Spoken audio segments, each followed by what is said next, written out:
Coming up, Secretary Jennifer Granholm tells us about her vision for a clean energy future on tribal lands. And we're hearing from lawmakers from a U.S. representative and senator to a Kansas state lawmaker with a storied legacy.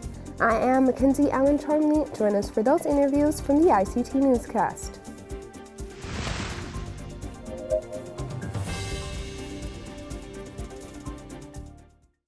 This program is made possible by the Corporation for Public Broadcasting, a private corporation funded by the American people. Arizona State University welcomes 3,500 indigenous students from Arizona and across the nation. It serves one of the largest populations of indigenous students among U.S. colleges and universities. We created a sense of place for tribal nations to create futures of their own making through community outreach and research, taught by world-class indigenous faculty where they see a reflection of themselves and their experiences. Find community at ASU.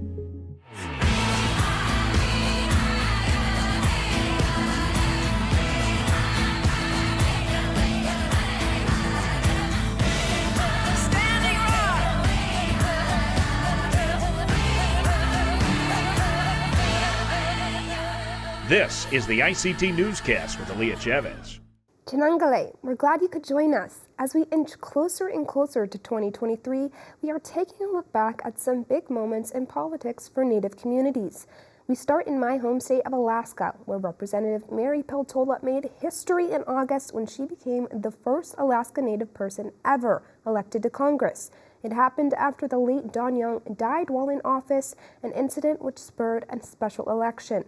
More than 40 candidates threw their name in the race, including former Governor Sarah Palin, who seemed to be the top contender at the time.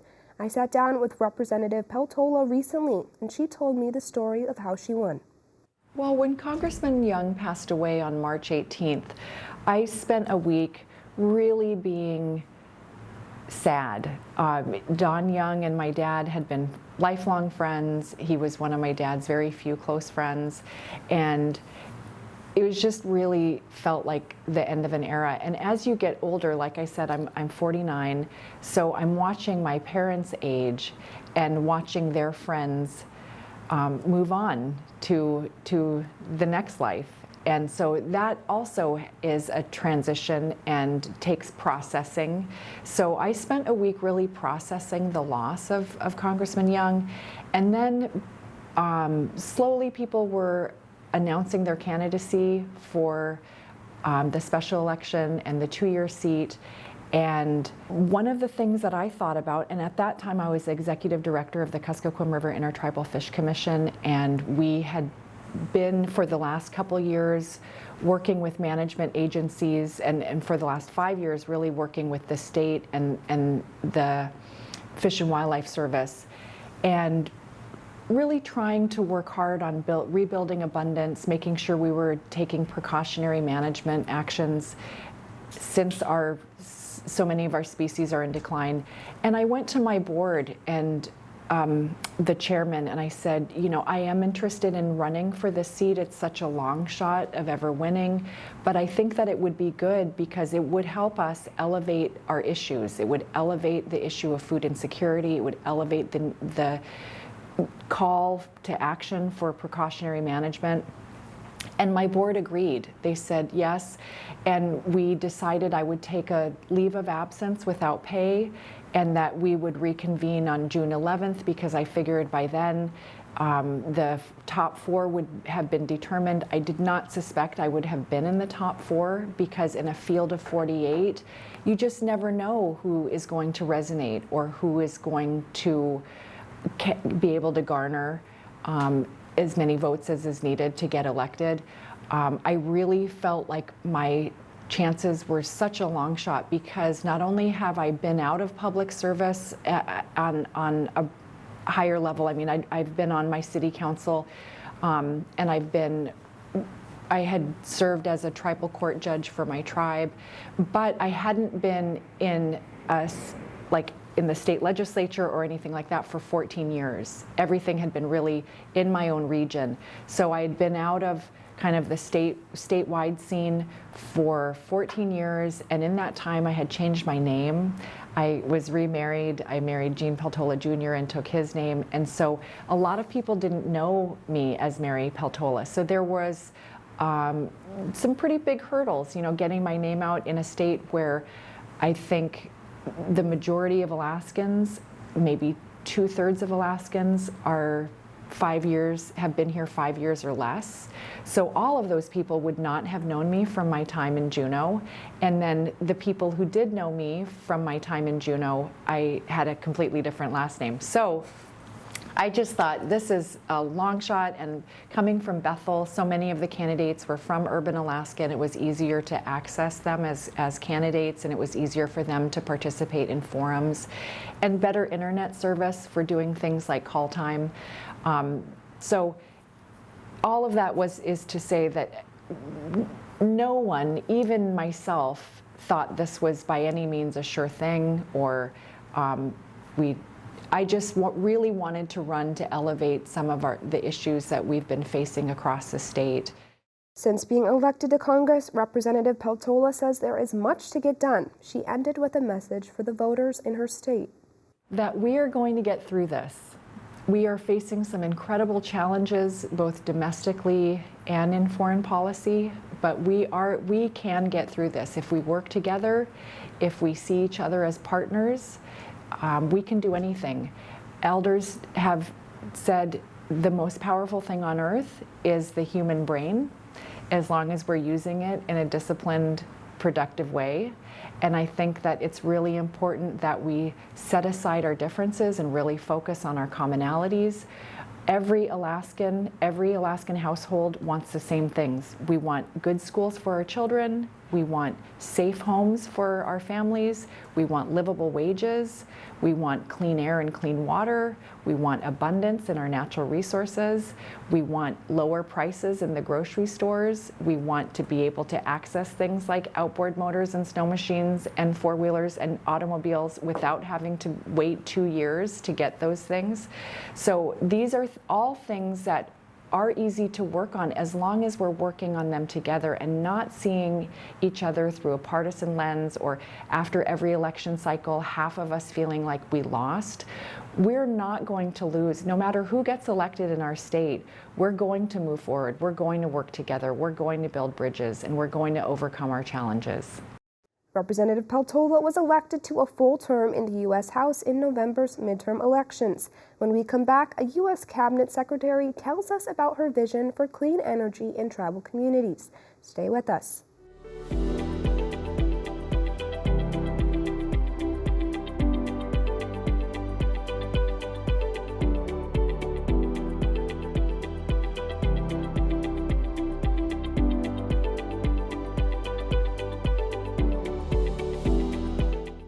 Secretary Jennifer Granholm leads the U.S. Department of Energy. She advises President Joe Biden on the nation's energy supply, carries out environmental cleanup, and oversees 17 national laboratories. She also oversees the federal government's trust responsibilities to tribes. ICT's Aaliyah Chavez asked her about her priorities for Native nations. Take a look.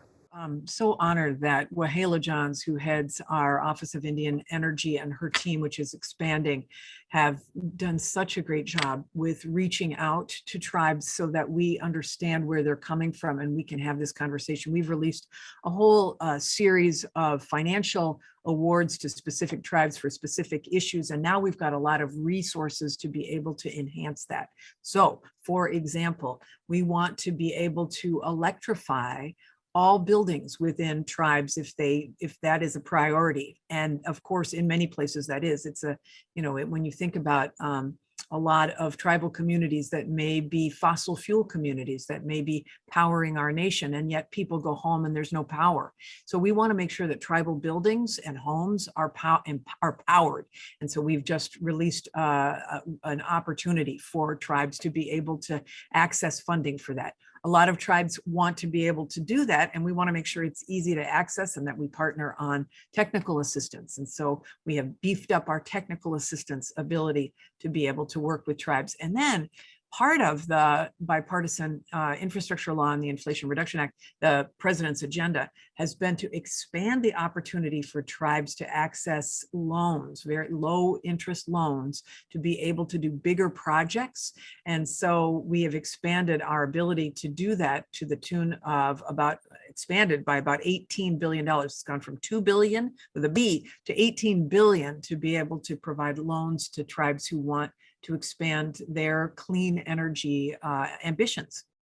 I want to talk about, success stories that we're already seeing with tribal nations. I think so many tribal nations are located in places that have a lot of sun or a lot of wind. Can you maybe talk about success stories of tribes who are already making this push? First one that comes to mind is Navajo Nation has a huge amount of land, and they have started down this path of solar. They have several megawatt systems of solar in their area, in the Four Corners area. And we want to make sure, and they have an ambition of really expanding that. And we want to be a partner. And that's a community too, that historically has been an energy community in the fossil realm. And we want to be able to help see themselves powering their communities, their tribe, as well as giving power to the national electric grid with solar. That is really exciting for us, for them. And that's the kind of thing that we would like to see enhanced. There's other ways too. I mean, for example, we are looking at next generation technologies like clean hydrogen. And there are a lot of tribes that are very interested in partnering with states on developing applications for these clean hydrogen hubs. We think there'll be about 10 of them around the country to be able to produce this clean dispatchable baseload power. So there's all sorts of things happening. Wind is another area many tribes are interested in. Obviously, there are a lot of remote tribes, and we're really interested in helping them access energy, but also produce it for themselves. So for example, in Alaska, there are tribes that are using wave power to be able to, just in rivers, to be able to power a community that might have otherwise just relied upon diesel. So, tribes are so diverse. There's not one size fits all, but we're excited that all of these solutions are being made available.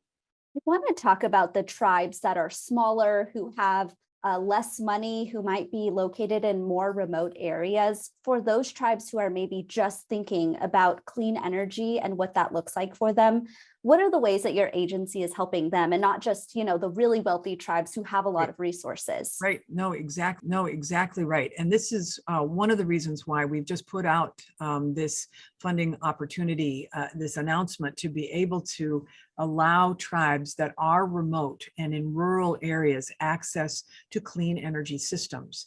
And sometimes, it's hard to access the federal bureaucracy. So making sure people are aware that if they go to energy.gov/Indian Energy, there's a technical assistance button that we want people to know is available to, because we want to hold hands for any community that wants to be able to access this funding that will allow more remote communities to electrify themselves using clean solutions.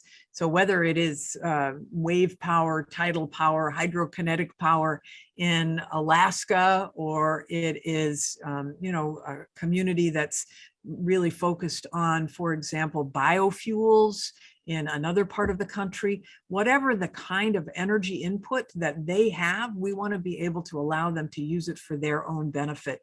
And for small communities, it's particularly important to have a partner to be able to make that happen. That was Energy Secretary Jennifer Granholm. Climate change, missing and murdered Indigenous people, and language loss are just a handful of issues that are heard in the U.S. Senate Committee on Indian Affairs. This body is made up of U.S. senators whose job is to learn about these difficulties and to propose solutions. Senator Brian Schatz leads this committee. As a non-native person who first took the helm in February 2021, he says he had a lot to learn. Well, I think the first thing that I started with is to just listen. You're dealing with lots of individual sovereign nations that have unique trust and treaty responsibilities and relationships with the federal government. And I needed to understand the unique culture, geography, history, language status, reservation status. And so I spent a lot of time listening. And what I heard was nothing about me without me, that tribal consultation was essential. And also that as important as it is to pass individual pieces of legislation, the basic problem in Indian country is disinvestment, is a lack of investment over many, many decades and really generations. And so we set about on an ambitious program to invest more in Indian country and Native communities than the federal government has ever done before. And we did it. Broadband, physical infrastructure, sanitation, healthcare, education. We've invested more in Indian country and Native communities in Hawaii and Alaska than the federal government has ever done before. And I think it's credit to the fact that when Democrats are in charge, we pay very, very close attention to the needs of Native communities. We have never done enough, and this still isn't enough, but it's definitely more than ever. I want to talk about nominations because there have been a number of nominations that have passed through your committee recently. Tell us about those. Well, Rosalind So is a star, and she was just confirmed. And she's someone who has great experience within Indian Health Service, and we think she's going to be a real advocate and an asset within the administration.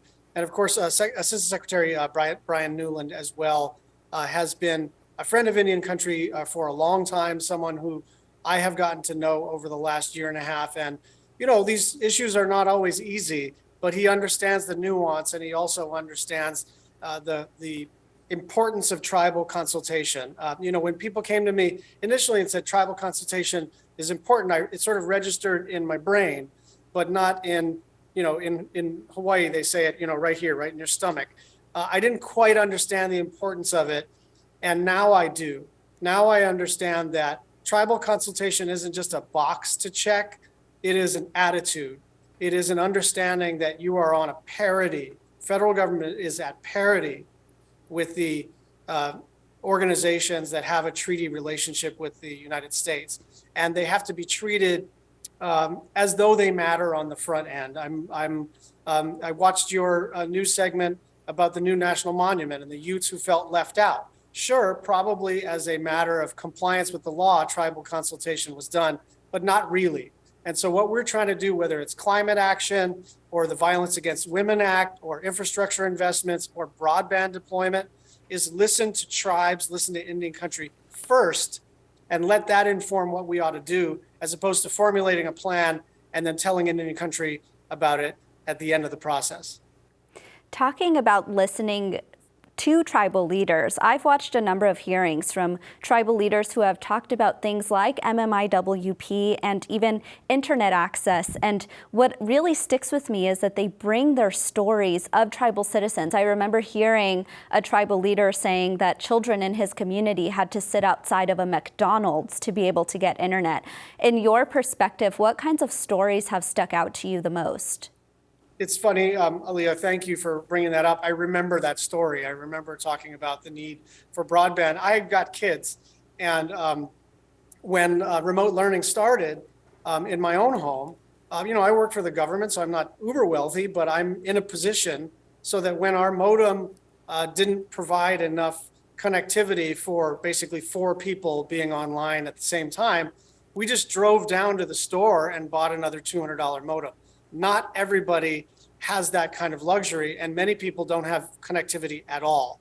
And so remote learning was a catastrophe across the country, but it was in particular harmful for Native communities, which may not have broadband infrastructure in the first place. But that is one that kind of rings in my ears. I remember picturing that kid just try to pick up a little Wi-Fi outside of the McDonald's. As we continue on in your tenure, what kinds of topics do you plan on addressing in the future? Well, I mean, one of the things that I think is essential is that, yes, we've invested more than ever in Indian country, but no, it's not enough.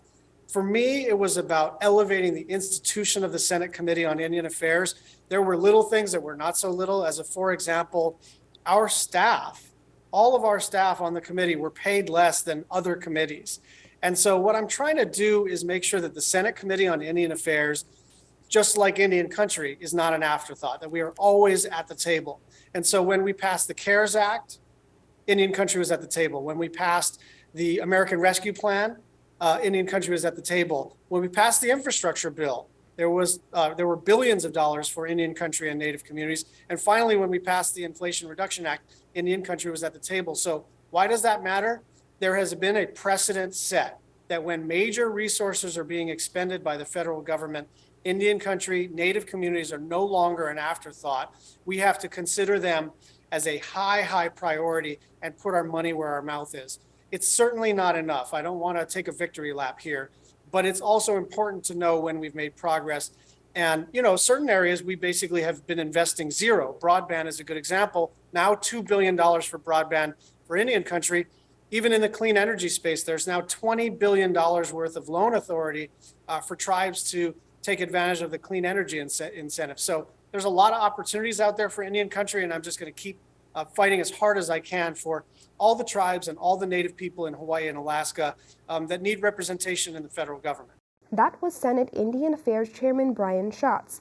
Now let's jump to state politics. In Kansas, there are 3 Native lawmakers in the state's legislature. That will all change in 2023 because 2 of those lawmakers are retiring. One of them is Kansas State Representative Ponka-We Victors-Cozad, who was first elected to office in 2011. She was the only Native lawmaker in the state after nearly a decade, and as you can imagine, her list of accomplishments is long. She joined the ICT newscast to explain why she did not run for re-election. It's just time to move on. 12 years, 6 terms. It's been a successful ride. I have a daughter now, a family that I want to focus on, but I would definitely like to thank everyone and the Creator for their love and support and strength for letting me lead for 12 years.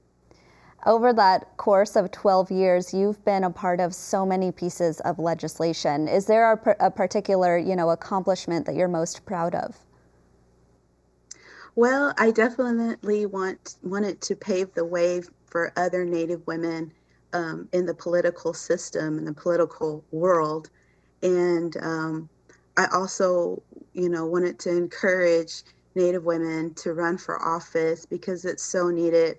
Our voice is needed on all levels of government, county, state, municipal, water board, whatever it may be. And I definitely passed a lot of legislation, and being a brown woman, a Democrat in a red state, I got it to the governor's desk, and I'm very thankful and proud that I had a lot of colleagues that supported me on both sides of the aisle, from MMIW all the way, veterans bills, education bills, to make sure that we had a voice at the table.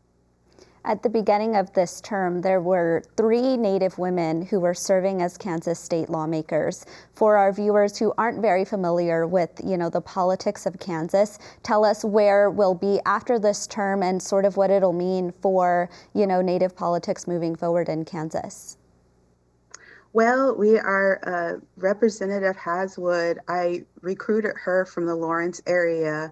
And Representative Byers is going to step back from political life, and as well as myself. And so Representative Haswood, she has the torch now, and I did all I could to be her mentor, and I'm still a mentor to her. And, just building those relationships and to continue on being our voice and working with the tribes in Kansas, it's so important. You sponsored a bill that would change Columbus Day to Indigenous Peoples Day. Tell us about that. Well, it was a bill that I sponsored with numerous of other legislators there in the Kansas House. It got a hearing a few years ago, but after that, it didn't get as far as coming to the getting passed out of committee and then coming to the floor. But I have hope that it's going to happen because Representative Heiberger from the Lawrence area, he's non-Native American, but he is so passionate about getting this bill passed. And even like as far as building those relationships with the tribes in Kansas, with our legislators and our governor, I'm sure that it's going to pass in the near future. Representative, we only have a short time left here, but I want to look to the future. I know you said that you want to care for your family, but would you ever run again for office in the future? You know, it's crossed my mind. You know, I want to first get my daughter raised first, but you know, it could be. I'm not saying that I never, because you know, you never want to say never, because then there you are. So definitely, maybe in the near future, who knows? But in the meantime, I am working hard to recruit more Native women across Native country to run for office. I just finished a distinguished fellowship with Advanced Native Political Leadership, and they are offering a training. So if you want to know more about, you know, how to get involved into a local race, take this training with the Native Leadership Institute, and it will help prepare you to run for office. That was Kansas State Representative Ponka-We Victors-Cozad. We wish her all the best. And that's a slice of our Indigenous world. For all the latest, visit ictnews.org. From all of us in the newsroom, stay safe, my relatives. Sometimes you got to take a stand, just because you know you can. Oh, you got to run, you got to run.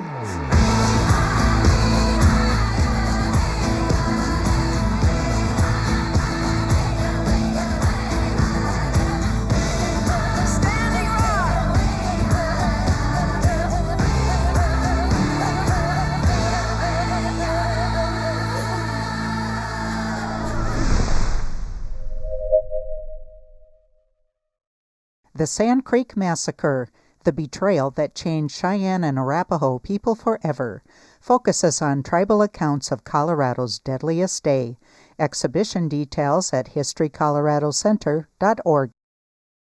This program is made possible by the Corporation for Public Broadcasting, a private corporation funded by the American people.